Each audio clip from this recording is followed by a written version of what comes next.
Maggie. I have an infertility diagnosis due to premature ovarian failure.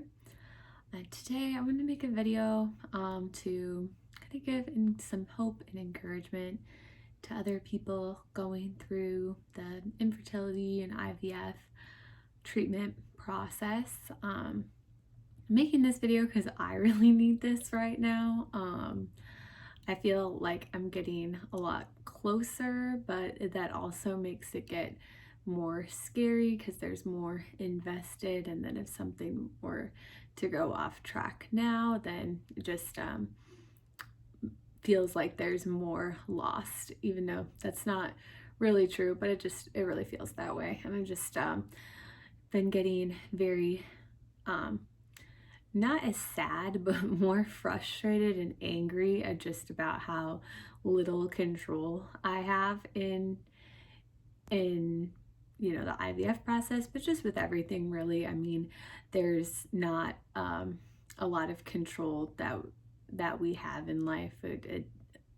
It's a lot relying on other people and just how circumstances fall together. I think regardless of what you've been going through this year, everyone has realized how little control we have with COVID happening, and that's just one of many things this year that's really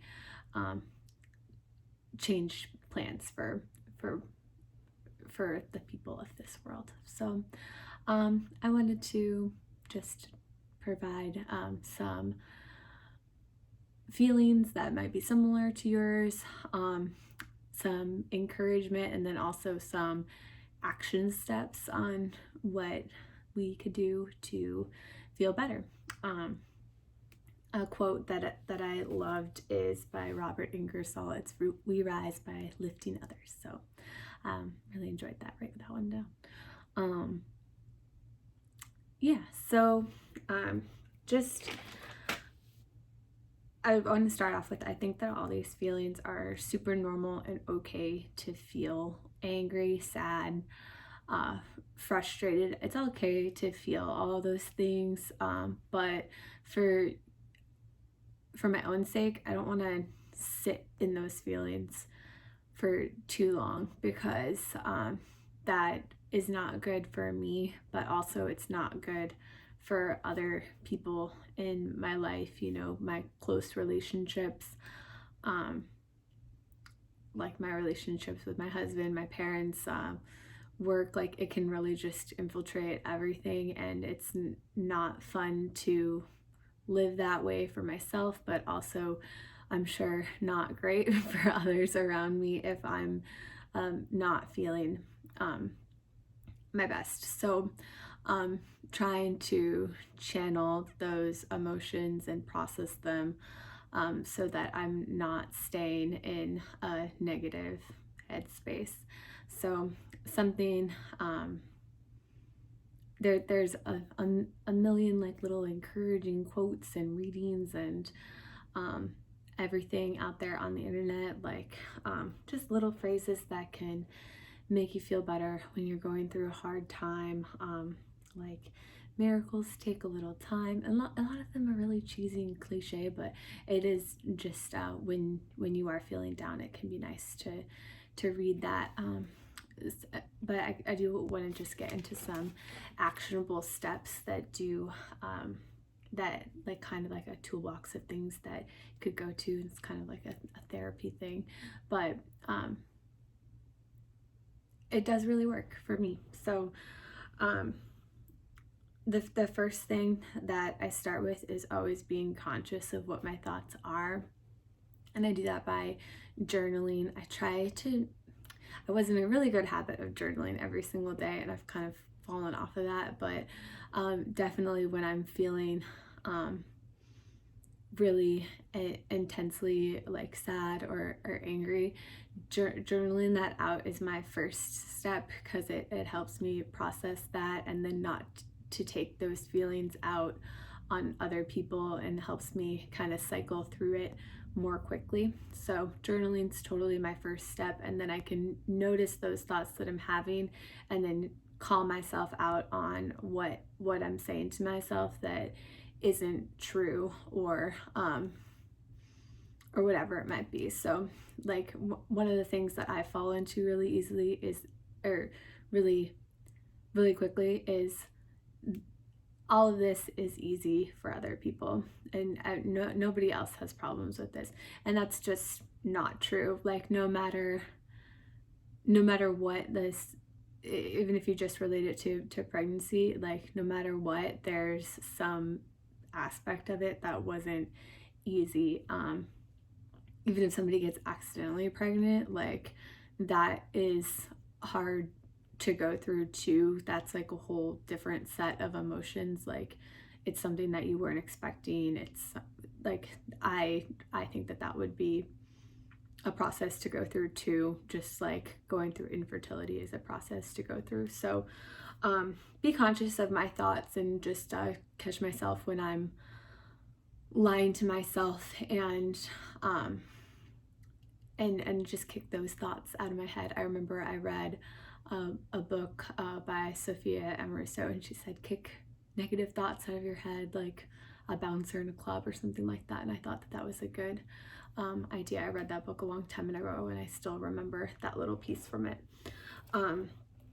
The next thing is super hard, but avoiding triggers. So for me, social media can be a huge trigger, especially when I'm, just feeling like super anxious about how long this whole pregnancy process is taking, and there's still more waiting to come for me.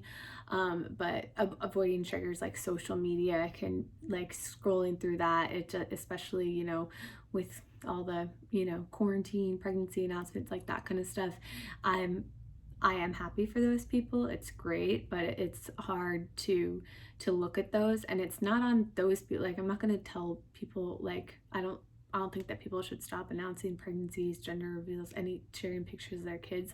I'm gonna do those things once this happens for me, but it's on me. Like if I know that social media is bothering me and I'm like not in a headspace to like look at a pregnancy announcement, then I need to stay off social media. So that's on me. That's something that I'm in control of. I'm not in control of those other people. So avoiding triggers is super huge, and there's a lot of benefits to that. So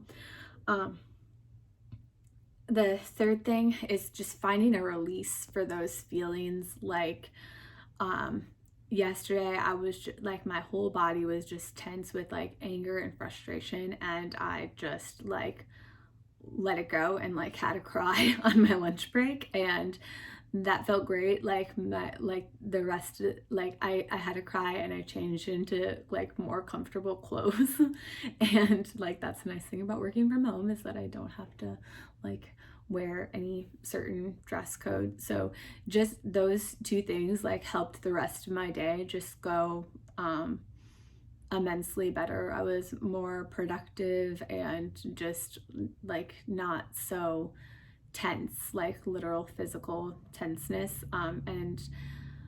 So that's been a release for me, is just to cry. A physical activity is a nice release too. This Mother's Day, I worked on like a creative project. Like I did some watercolor paintings and made some handmade cards, and that was just like the best thing. Like I feel like I got a high from doing that creative project for a really long time, and it just made me feel really good and got me out of a negative space around the Mother's Day thing. So super huge to find some kind of release for the feelings, not just a distraction, but actually like releasing. The fourth thing is taking care of myself. So I know that I feel better if I've gotten enough sleep, had physical activity, am eating well, like not like super strict or whatever, but just had meals that day, had something that made me feel good rather than, made me feel gross. So that kind of self-care also, I mean, I don't even know if you call it, I think that's self-care. Like, I know it's not getting a massage or whatever, but just taking care of my basic physical needs is super important. Then also taking care of mental and emotional needs. Like, instead of spending 30 minutes scrolling through social media, maybe I like to spend that 30 minutes calling my grandma and checking in with her, seeing what's going on, and just having a nice, genuine social interaction instead, to meet that social need. Because social media, even though it's called that, it doesn't really fulfill that social need for me all the time. So it's super helpful and gets me out of myself too. Channeling my energy is another thing, that, like, channeling it into gratitude. So I know I've mentioned this in other videos, but creating a gratitude list is super helpful, because even in my situation right now, like, I could focus on all the things that, like, aren't going perfectly, or like could be going better, whatever. But even in my situation, like with the fertility stuff, I know that there's still other people that would want to trade with me. And that's just kind of the thing about comparison. Like, if I'm always comparing to like what could be, then I'm never gonna be happy. So I just have to focus on what's good about my situation now and what I do have. Like, there's, like, my whole life isn't this fertility stuff. Like, yes, I do think that building a family is a big part of what I want in my life, but also there's other things about me and other things that I can focus on. So channeling my energy into those things, into gratitude, or even apart from that, just like having a project to work on. And that could be anything. Like, right now for me, like, my husband and I are building a house, so that's a great outlet because there's so much stuff to do there, to focus on that and like channel my energy into that big project.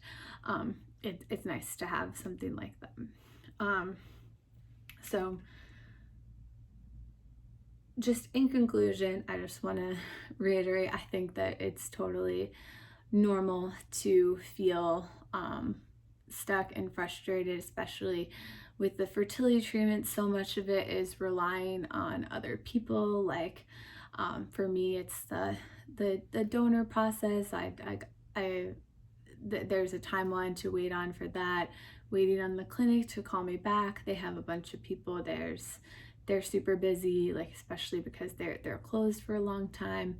It's hard to be out of control, but also I need to realize that no matter what my situation is, I have a limited amount of control. So I just want to give encouragement to anyone out there going through a similar situation. I'd love to connect, so please reach out to me if you are going through fertility treatments, especially IVF, donor egg IVF, etc. I really hope that this video is helpful. Thank you so much for watching and for following along. Appreciate it if you could like, comment, subscribe, all that jazz. Thank you so much for watching.